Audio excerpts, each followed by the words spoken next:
اللہ اور رسول کی کسی مضبوط دلیل کے بغیر وہ ایک اپنے نظریے اندیے نقطہ نظر کو امت پر ٹھوسنا چاہتے ہیں کہ تم میری یہ بات مانو کیونکہ میں کہہ رہا ہوں میں فلاں درگاہ کا سجادہ نشین ہوں، میں فلاں درگاہ کا متولی ہوں، میرا دادا فلاں ہے، میں فلاں کی اولاد سے ہوں، مجھے مانو، میری بات کو مانو. یہ شرک ہے. جو اس کی بات اللہ اور رسول کی دلیل کے بغیر مانے گا یہ بدھو مرید، چبل مرید.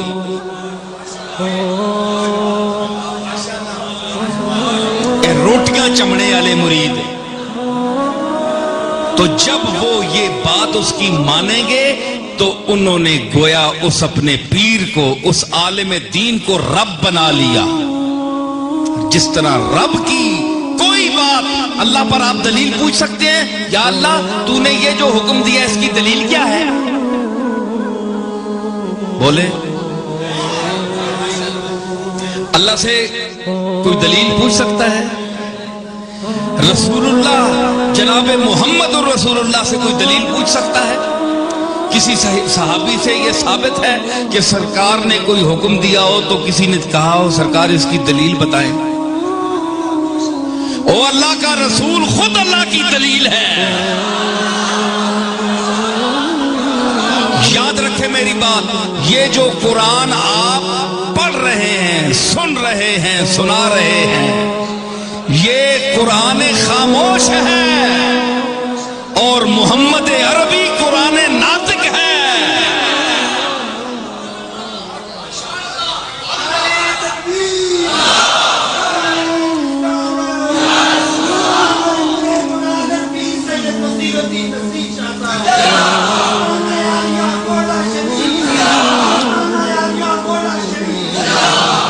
تو کوئی پوچھ سکتا ہے جناب محمد الرسول اللہ سے کہ آپ نے سرکار یہ بات کیوں فرمائی؟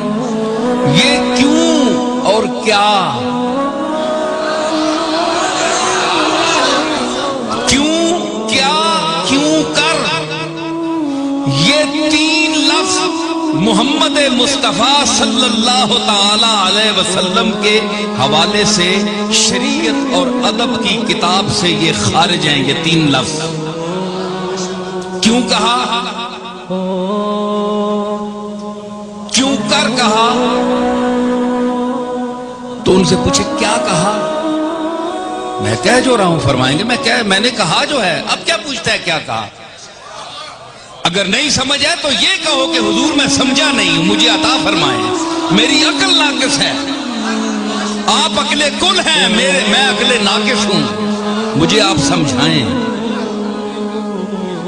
یہ کیا کر رہا ہے کہ کیا کہا، کیوں کہا؟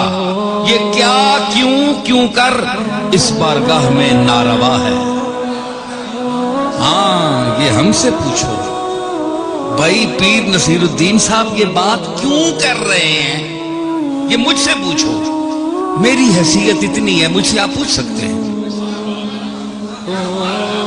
مجھ سے آپ پوچھ سکتے ہیں بھائی تم یہ کیوں کر رہے ہو، یہ تمہارے پاس دلیل کیا ہے؟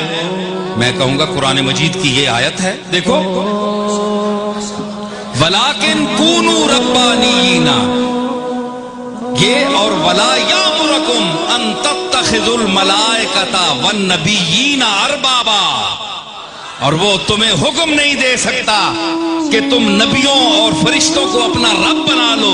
تو جب نبی اور فرشتے رب بننے کے مستحق نہیں ہیں تو کوئی مولوی یا کوئی شیخ المشائخ یا کسی درگاہ کا سجادہ نشین، گدی نشین کب شریعت میں تبدیلی لا سکتا ہے، کسی حکم میں ہیرا پھیری کر سکتا ہے؟